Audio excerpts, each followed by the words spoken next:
یہ بات اگر بلوچ کر رہا ہے یہ تلخ بات ضرور ہے لیکن حقیقت ہے. اس بات کو جو ہے نا بلوچ کے علاوہ اور کر بھی نہیں سکتا کیونکہ بلوچ نے جو ہے نا وہ زخمیں کھائی ہیں, وہ لاشیں اٹھائی ہیں نا کہ اب وہ ہر قیمت میں جو ہے نا اپنی بات کو سیدھی رکھے گا سب کے سامنے. یہاں پر ہم کوئی دو رائے نہیں رکھیں گے. ہم 12 کہہ چکے ہیں کہ پاکستان کی ایجنسیز ہماری اصل کشی کر رہے ہیں. کوئی بھی درمیان میں کوئی وہ نہیں ہے. صرف ایک ہی چیز ہے, ہم مظلوم قوم ہے اور وہ ظالم ہے جو ہمارے وسائل سے اپنی طاقت آزمائی کر رہا ہے, ہمارے لوگوں کو مار رہا ہے. کسی کی کوئی گاڑی چوری ہو جاتی ہے تو اس کا فیصلہ بہت جلدی آ جاتا ہے, لیکن کسی کا بیٹا جو ہے نا 14 سالوں سے زندانوں میں اس کا فیصلہ نہیں آتا. اس پر جو ہے نا جج صاحبان تاریخ پر تاریخ دیتے ہیں. میرا سوال تو انہیں سے ہے کہ کیا انہوں نے جو کوٹ پہنا ہے, جو انصاف کا وہ قسم لیتے, کیا وہ اس انصاف کی قسم لینے کے بعد شرمندہ نہیں ہوتے؟ ہم یہاں سے جو ہے نا پھر اپنا فیصلہ بلوچ عوام کو دیں گے اور ان کو یہ بتائیں گے کہ ریاست کے پاس بلوچ نسل کشی کو ختم کرنے اور ان ماؤں اور ان کی پکار سننے کے لیے ان کے پاس ایسا کچھ بھی نہیں ہے جو ہمیں دے سکے.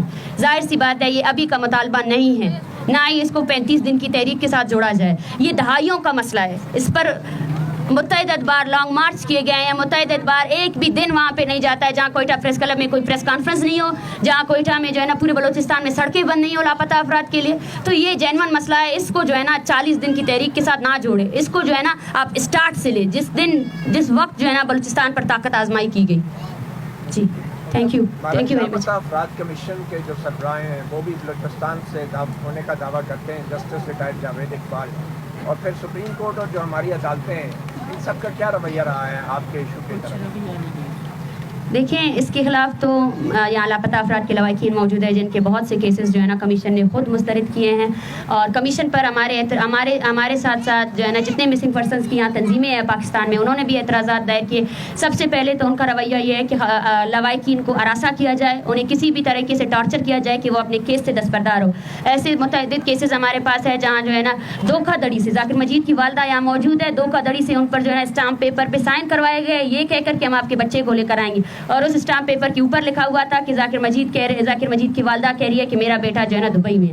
تو اس طرح کے بہت سے واقعات ہوئے جو کمیشن کی سرکردگی میں کیے گئے, اور لاپتہ افراد کے کمیشن جو ہے نا مشترکہ طور پر, لیکن آپ دیکھیں کوئی راستہ اور ہے بھی نہیں, پھر بھی یہی لواحقین جو ہے نا جا کر وہاں پر ہی اپنا کیس جمع کراتے ہیں. اور ان کا طریقہ کار یہ ہے کہ جو لاپتہ خاندان وہاں جائے گا اس کو ہراساں کریں گے. راؤنڈ ٹیبل میں جو ہے نا جرنل ہوگا, کرنل ہوگا, ڈی سی ہوگا, وہ کیا کرتے ہیں, وہ جسٹیفائی کرتے ہیں انفورسڈ ڈس اپیرنس کو.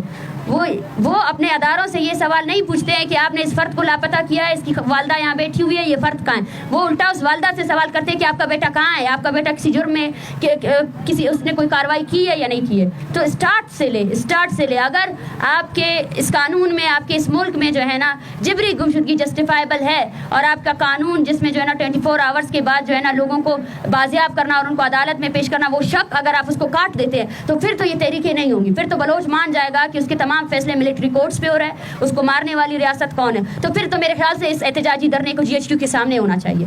یہ GHQ کے سامنے ہونا چاہیے, پھر یہ مطالبہ ان سے ہونا چاہیے. لیکن یہ اب یہ ریاست پر ڈیپینڈ کرتا ہے کہ وہ اپنا فیصلہ کیا کرتی ہے. ہماری عدالتیں اور سپریم کورٹ سے کیا آپ کو دیکھیں ہماری عدالتیں اور سپریم کورٹ میں لاپتہ افراد کے بہت سے کیسز آئے ہیں 2014 میں, 2013 میں, جہاں سپریم کورٹ نے باقاعدہ ورڈکٹ دیا ہے کہ سیکیورٹی فورسز ہی جبری گمشدگیوں میں ملوث ہیں. تو اور ہمارے ایسے سینکڑوں لاپتہ افراد ہیں جن کے پروڈکشن آرڈرز جاری کیے گئے ہیں لیکن وہ ابھی تک واپس نہیں آئے ہیں. بلوچستان سمیت پاکستان کے بہت سی عدالتیں ایسی ہیں جہاں پہ لاپتہ افراد کے خاندان اپنے کیسز لیے بیٹھے ہیں جن پر سالوں سے جو ہے نا صرف ایئرنگس کی جا رہی ہے, لیکن وہ جج اس پر کبھی سنجیدہ نہیں ہوتا ہے. وہ کسی کی کوئی گاڑی چوری ہو جاتی ہے تو اس کا فیصلہ بہت جلدی آ جاتا ہے, لیکن کسی کا بیٹا جو ہے نا 14 سالوں سے زندانوں میں اس کا فیصلہ نہیں آتا. اس پر جو ہے نا جج صاحبان تاریخ پر تاریخ دیتے ہیں. میرا سوال تو انہیں سے ہے کہ کیا انہوں نے جو کوٹ پہنا ہے, جو انصاف کا وہ قسم لیتے, کیا وہ اس انصاف کی قسم لینے کے بعد شرمندہ نہیں ہوتے؟ کیا یہ وقت نہیں آ گیا ہے کہ وہ جو ہے نا اعتراف کرے اپنے جو ہے نا انکمپیٹنسی کا, اعتراف کرے, ہمارے سامنے اعتراف کرے, بلوچستان کے سامنے اعتراف کرے, سندھیوں کے سامنے اعتراف کرے. اور یہاں پہ اس شہر اقتدار میں بھی ایسے لوگ ہیں جن کو گمشدہ کیا جاتا ہے, اس ہر شخص سے اعتراف کرے جس کا جو بنیادی حق ہے کہ وہ اپنے آپ کو ڈیفینڈ کر سکے. اس ڈیفینڈ کو روندا گیا اور ان عدالتوں کے سامنے روندا گیا, اور ان عدالتوں نے جو ہے نا کوئی کردار ادا نہیں کیا. یہ بات اگر بلوچ کر رہا ہے یہ تلخ بات ضرور ہے لیکن حقیقت ہے. اس بات کو جو ہے نا بلوچ کے علاوہ اور کر بھی نہیں سکتا کیونکہ بلوچ نے جو ہے نا وہ زخمیں کھائی ہیں, وہ لاشیں اٹھائی ہیں نا کہ اب وہ ہر قیمت میں جو ہے نا اپنی بات کو سیدھی رکھے گا سب کے سامنے. یہاں پر ہم کوئی دو رائے نہیں رکھیں گے. ہم 12 کہہ چکے ہیں کہ پاکستان کی ایجنسیز ہماری اصل کشی کر رہے ہیں. کوئی بھی درمیان میں کوئی وہ نہیں ہے. صرف ایک ہی چیز ہے, ہم مظلوم قوم ہیں اور وہ ظالم ہے جو ہمارے وسائل سے اپنی طاقت آزمائی کر رہا ہے, ہمارے لوگوں کو مار رہا ہے. Thank you.